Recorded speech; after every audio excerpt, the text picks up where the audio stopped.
Welcome to another episode of the Anatomy of the Trade. Today we have something very interesting and special. We're going to discuss two trades from students that are attending current Wyckoff trading course, the Practicum Part 2. It's going to be a trade from Jim in McKesson and also a trade from Padre in Tesla. And also at the end, we want to go through the bias game and communal Wyckoff watchlist. Those are the two features of our website that we want you to go find and play with them. This is kind of like a game, and this is also a research. So we'll go with you through both of those features in this video. And the first trade comes from Jim. He is a current student in the practicum class. McKesson, MCK, and we kind of could see right away on the daily where the position has been originated. Franz, I want to ask you, just looking at this daily chart, could we do some Wyckoff analysis here? What do we see? Okay, well, Roman, and first of all, it's great to have Jim and Patrick's charts on here because they're both classmates of mine in WTC2, which is your school for those of us who are intermediate to advanced traders. So great to see their work up here. What I'm seeing in this chart as far as a kind of a Wyckoff situation is exactly what you're drawing here. We have a trading range situation where looks like we had the big sell-off back in March related to COVID, and I think one other thing we kind of forget is that oil prices also were collapsing in that same period. So I think the two things kind of go hand in hand. But at any rate, with a pretty well-defined automatic reaction, or rally, I should say, from the selling climax, the secondary test, look at the volume, successfully moving up into kind of an absorption period through phase B, and then the final sell-off. So obviously Jim's seeing all this too, and he's saying, hey, this looks like, this looks like a sign of strength rally to me, and I'm going to get in, which he did, and here we go. So take it from there, Roman. Yeah, well, interesting because, and we were discussing with Franz, what was the intention for this trade? And this is a very, very common question that I ask students.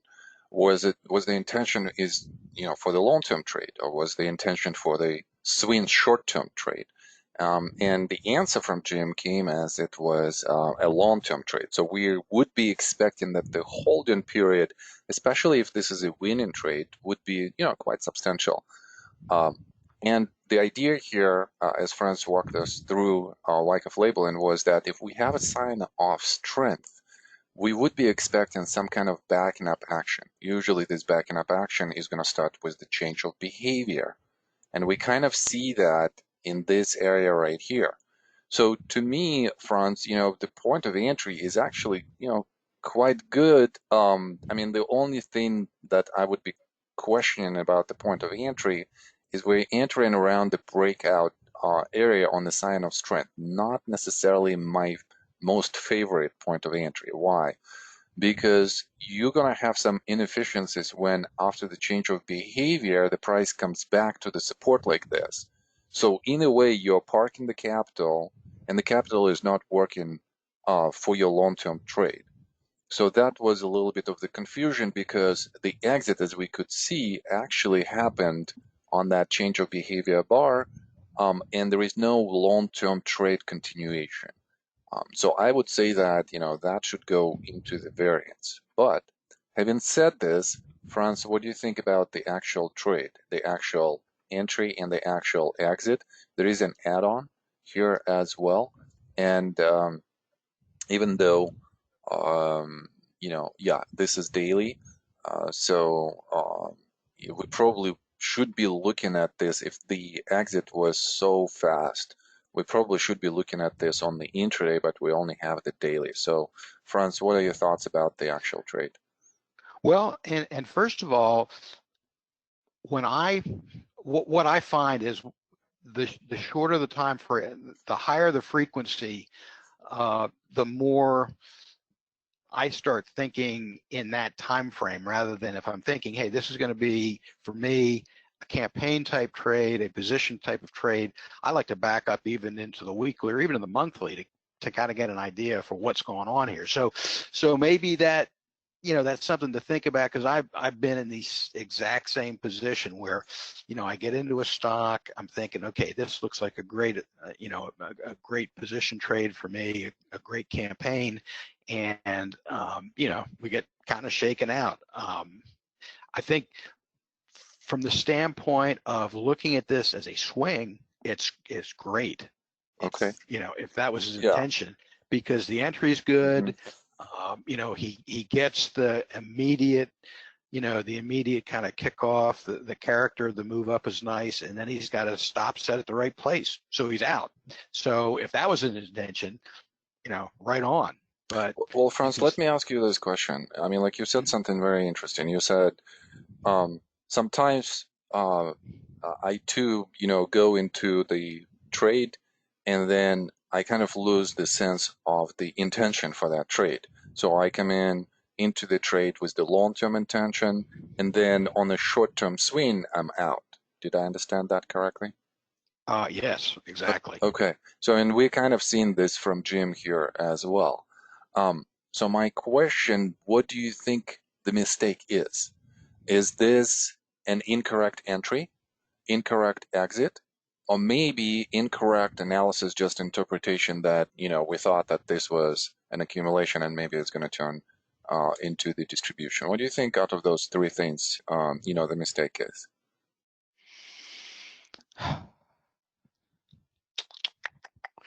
Well, that's a really good question. I think if there is any incorrectness, and I mean, I think he made money on the trade and everything, but if there is any incorrectness at all, it's the kind of starting off with one intention and changing it, and Mm-hmm.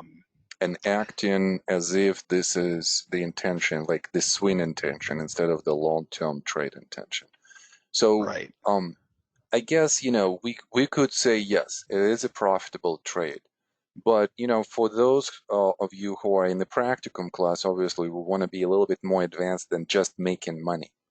Making money is not enough. We have to understand, the efficiency of how we're making the money, the kind of the efficiency of the analysis as well. If we were thinking at this point that this is going to be a long-term trade, and we know the structure, we know that we were in phase C, so we know we're going to have a sign of strength, most likely going to come to this level, and then we're going to have come back into this area for the backing up action. So our anticipation of this trade is that we will come back. And maybe after initial change of behavior and the test, we could add maybe on the way up here. And that would be, intentionality of this behavior would be to come in, establish the probe, to come in and to add. And that would be a long-term trade. Having said And if this, I mhm. go ahead, Having said this, still a profitable trade. And then if we change that intention to swing, then, I mean, okay, definitely a good trade. We could nitpick some of the things even here with the swing trade, which we will in a second, probably. Franz?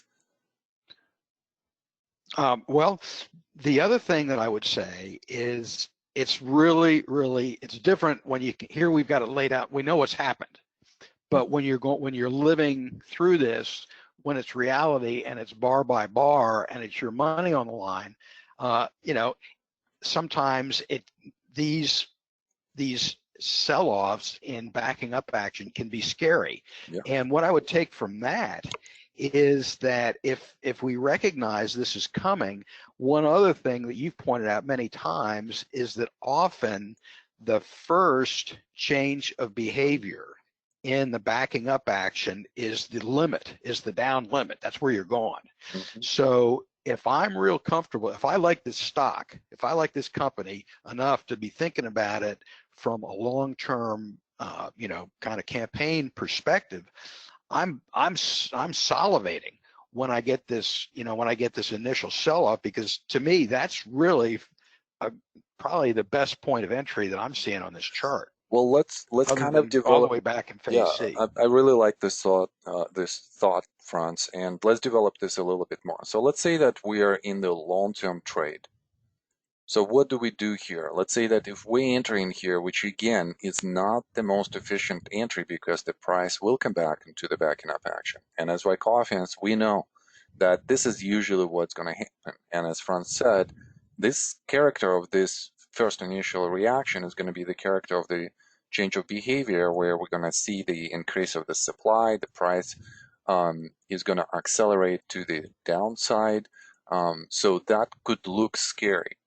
So you, as the first option, could open the position and then wait for the add-on to the position if those add-on conditions are being satisfied. So you're building a position as the price goes up.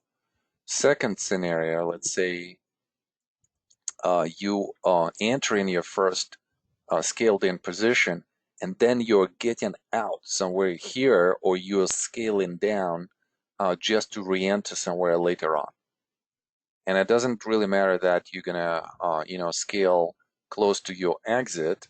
Why? Because you are saving some money on being in the stock that is not moving somewhere. So that could be a decision tree for the long-term trade. Having said this, let's just say that our intention changed and we are in a short-term swing position. Then this is a really good entry. We would prefer it to be a little bit earlier off phase C on the reversal bar, and then just to catch the whole swing. So be a little bit more efficient with that swing trade. But as long as we're entering here, and let's say that we're in a swing trade, how would we exit? Well, we could definitely have this trailing stop loss, and we probably would be thinking somewhere here on the intraday break. And if you're a swing trader, then you will have to look at the intraday data. And then if you look at the intraday data, maybe somewhere here in this area, you could get out a little bit earlier and just to be a little bit more efficient. So for the swing trade, I think this is the point of efficiency right here. Something like this. Franz, what do you think? Yeah, I agree with that. Although I'm more of a campaign trader myself, so one of the things that I see happening here, switching Yeah. again, kind of switching back to the longer term perspective, that first at where he's got the Weiss wave and it shows the 27, whatever that is, whatever unit of volume that is down on that first little downswing. I have often fallen into a trap because we're doing this in real time, thinking, okay, well, it's pulled back. There's my backing up action. Well, guess what?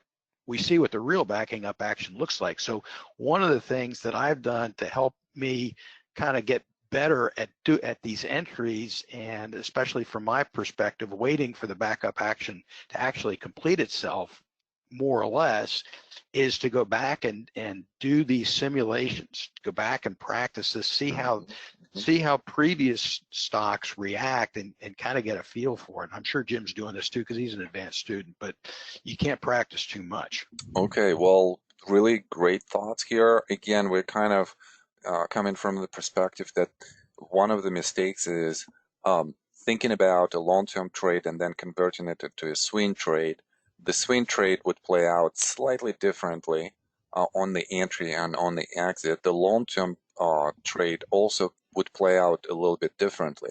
So, guys, you kind of could see that, it might seem like we are nitpicking, but in reality, we're just dissecting this trade as much as possible so that we would gain some kind of perspective as to how to change our behaviors. Another thought here, just a purely analytical thought. In this area right here, how could we optimize our analysis and how could we optimize the exit just based on this analysis? Franz, what about this bar right here with this volume signature? Would that be a bar that would be kind of like screaming at us that there might be a concluding move? In this context, Absolutely. And that's one of the things that we have to learn, where we see this kind of behavior. And people ask, well, doesn't a bar like that indicate a lot of demand? And, isn't that bullish? Well, in this case, look at how much the move has already the move has happened. Look where this is occurring and think, well, maybe there's some demand in there, but there's probably, a significant increase in supply as well that's coming in a stopping action. And, that leads us Yeah. to Hmm. exactly the conclusion that you're pointing me in the direction of. Hmm. Yeah, so climactic action looks bullish but acts bearish. Why acts bearish? As Franz has said, supply is increasing. As I always say, change is gradual. Change does not happen like right away unless we have a very violent event. So here, change happens gradually. Supply comes in on this bar, that's a stop in action. Stop in action might uh, lead to the reversal, to the trading range, to the change of behavior. And then we kind of see at 27 here, that has changed from 13, from 16. So we are expecting that there might be another attempt to go up as a test. And then if that test fails, then right here we should be getting out. So the exit itself, and again, I'm nitpicking here, but our students, they know this about me. Why are we doing this? Because we want to be um, in the awareness of all of our mistakes, how we could potentially correct them. So a slightly earlier exit would be a little bit better. So I hope that Jim is enjoying this, and we've done this in the class already. So, and Jim is a really great guy, so I'm sure that he is. And also want to point your attention that Jim did the variance for us here, something that Franz and I have been doing with the anatomy of the trade for quite some time. You could go through this yourself and kind of like see, what the variance is. So again, it is a profitable trade. It is a good trade from certain perspectives, but there is definitely something here that could be improved, on different levels. All right. Well, with this, let's go to the next Well, one. something else, just one more quick comment, which I think is really cool on his variant. He's actually giving himself a variance on both individual, Hmm. Yes. he's giving himself a variance on the initial entry and then also on the add-in. So he's almost looking at, dissecting it Two down to the, trades. each individual. Yeah, Yeah, that's really which is cool. cool. Yeah. Yeah, we haven't thought about this. So maybe something like the add-ons also, to be a variance like that. Okay, great.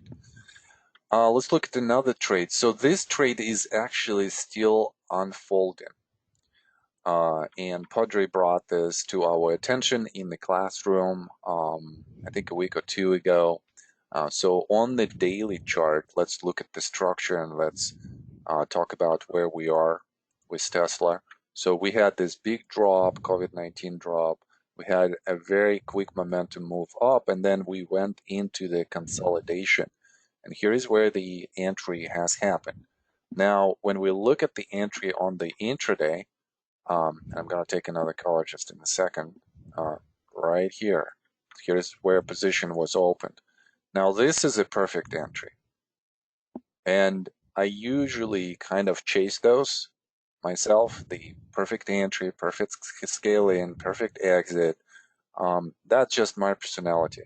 So I think that Padre is kind of the same way. So I um, ask Padre, to come back to us with the exit and to show us where the exit's going to be. So we're going to hold Padre to a very, very high level uh, on the execution, and we're going to ask them, from that perspective, would it be a perfect trade? Would it be the most efficient, most optimal exit? So we still have to figure out. But so far, Franz, this looks like, the making of a perfect trade. I mean, opening it on the local spring in the formation that shows already absorption, and then staying with this formation and staying through an intraday reaccumulation.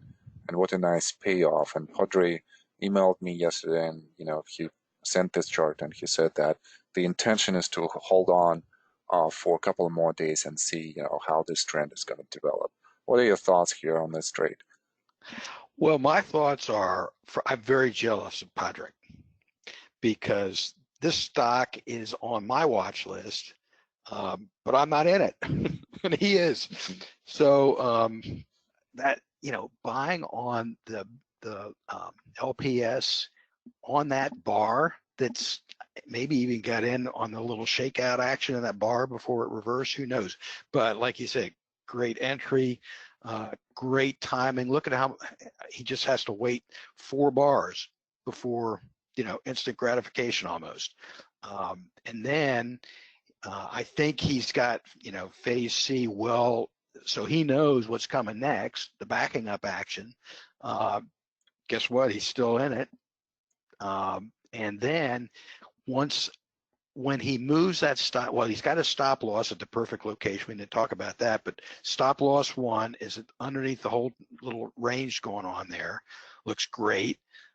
After the backing up action, I'm assuming after the backing up action is more or less concluded, he's moving the stop loss back up to that second area. And I think in the class, if I recall correctly, you had some discussion about how that's a really good place to move it and why. And if you want to talk about that, it would be great to kind of refresh my memory, but also to reinforce what Patrick did here.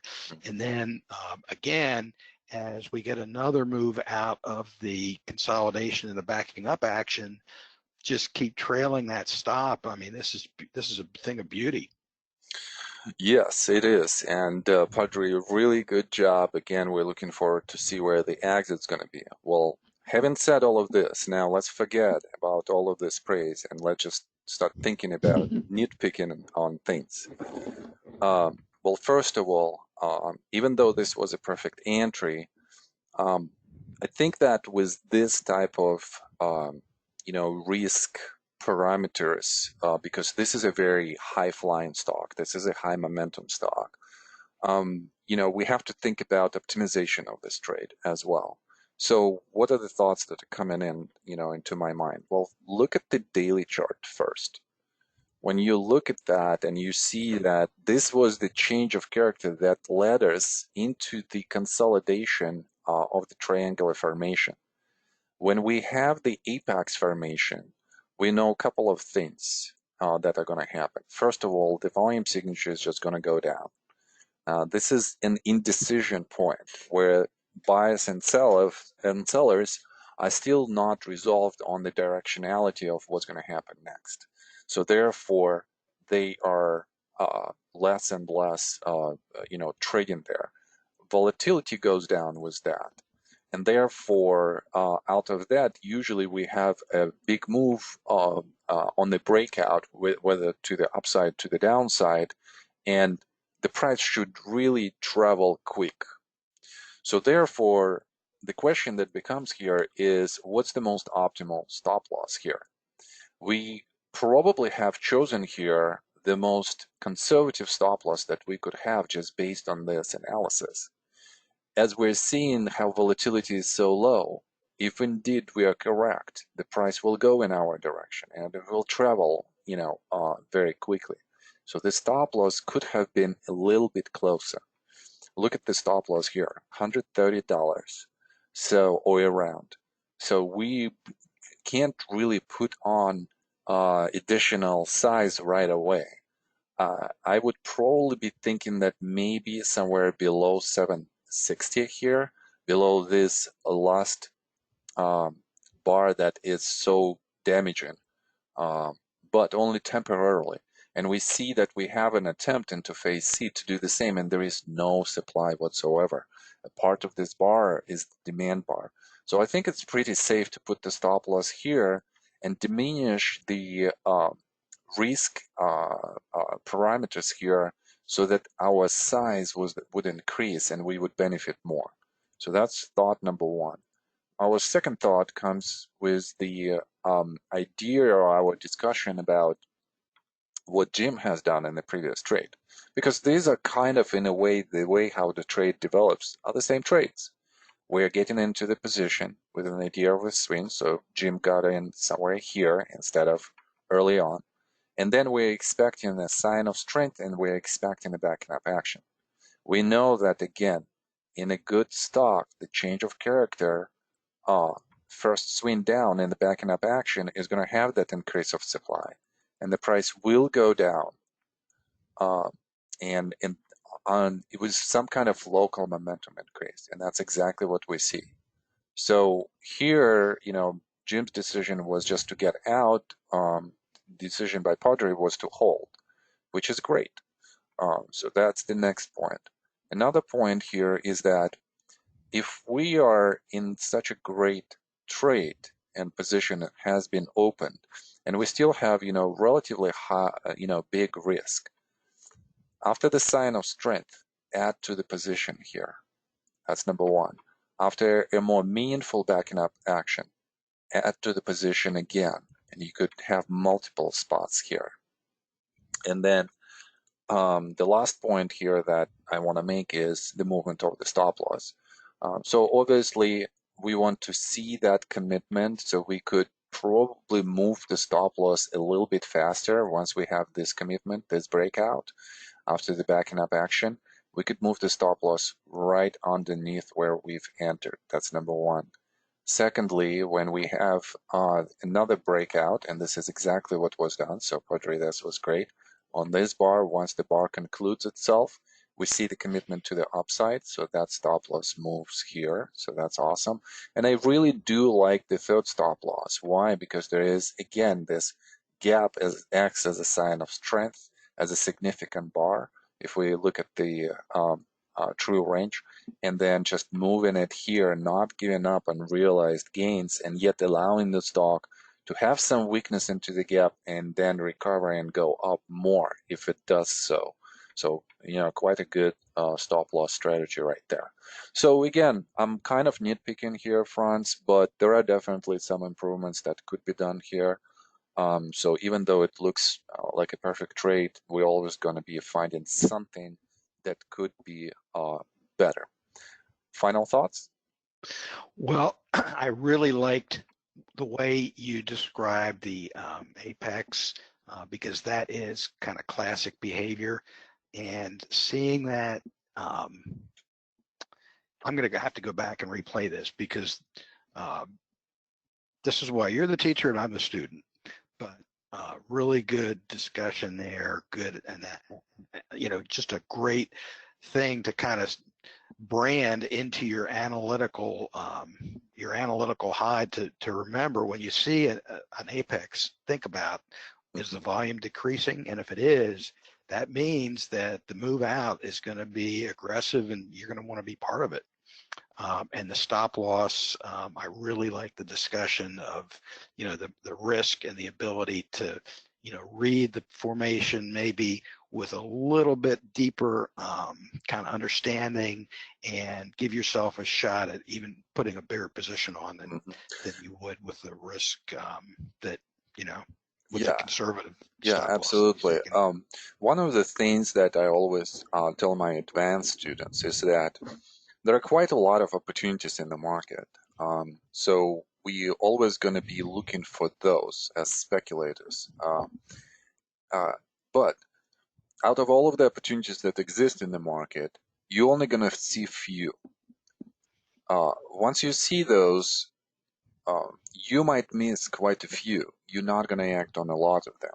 So when you act on an opportunity like this, you gotta be a pig, meaning that, and this is expression from George Soros. Whenever you're in a really, really good trade, you have to have a good size. Otherwise, it's kind of like a waste of an opportunity.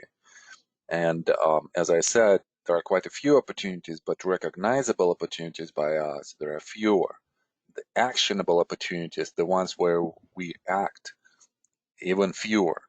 The ones where we act and actually produce a meaningful profit, even fewer. So just think about this as an idea. All right, well, with this, let's go and let's check out our bias game and the communal Wyckoff watchlist. And as you go to our website, wyckoffanalytics.com, the whole idea behind the company's vision as education, and bias game is one of those educational tools, which is extremely effective and extremely popular as people love games. So for those of you who are on the long weekend here, holidays in the US or around the world, this is the time, to play the game. So what do we do here? We give you a chart where you have to decide, what kind of bias that chart is. You can print this out, you could analyze this, and then once you are done analyzing it, you could go and vote, whether you're thinking this is accumulation or a distribution. And with your vote, you could get the answer and also the community vote. So for the answer, you're going to see our label in here. You're going to see our explanation of the Wyckoff story. Go through that, read that explanation after you've done your analysis, and only after. Do not, skip this. Do not go and do this exercise lightly. Do not just look at the chart and say, oh, I think it's an accumulation. Oh, I think it's a distribution. No, put some thought into this. Spend at least 10 minutes going through the chart, marking it up, labeling it, thinking about the analysis. Otherwise, the quality of the work is not going to be there. And then obviously you could also look at how the community on Twitter voted for this particular game, for this particular chart, and just compare it to your notes. Franz, I know that you've been doing the bias game for, since we actually had it. Let me ask you this question. What is the biggest value and benefit to you personally? Not to someone else, but to Franz. Well, first of all, I imagine it's not just a game. I'm getting ready to invest some money. I'm either going to go short or I'm going to go long. And I'm going to really analyze this chart because I hate to lose money. So I'm going to go through this chart and I'm going to get down in the weeds and figure out what I think the true bias is, because the cool thing about all of these games is the next move is the move. So whatever you end up with at the right side of the chart, you're going to find out whether you're right or wrong, because when it's revealed, it's moving that way. So that to me is great. It's instant gratification, and it's really a chance to really polish and hone your analytical skills. I mean, without having any risk, and you get immediate gratification, and then you can go in because the key is so detailed and see where were the really important points of analysis. Did I catch them? Did I miss them? And just, I mean, it's great. It's a game, but it's tremendous self-improvement too. So that's what I get out of it for Franz. Great. And then, as you've noticed, guys, this is bias game number 51. So you have more than 51 games to go through, and you could just keep going, start with game number one, and then this is such a great exercise. You can do this on the weekly basis. You could also go to our Twitter. This is where we post those games initially. I'll just find one. Here is the answer to this game number 51. And you definitely could, be a little bit faster rather than just going to the website. But during the weekend, that could be your, analytical exercise, just to go and do this. All right. Well, the second feature that we wanted to profile today is the Communal Wyckoff watch list, and this is the list that is being created by students for students. And obviously, this is all based on the specific Wyckoff characteristics of the stocks. Franz is a regular submitter, to the list with all of his picks, and we have other people who are sending us their lists. There are multiple ways of how you could look at the list. You could download the symbols. We post them each week, and just put it into your software. Or you could go to stockcharts.com and view the current list from there. And here it is. Just go one by one. So either way, however you decide to work with this list, usually by Saturday, when you do your selection analysis or weekend selection analysis, you could have this. Franz, what kind of advice would you have for somebody who is new to this communal Wyckoff watch list? What are the benefits and what are the best shortcuts, in your opinion, that a person could do?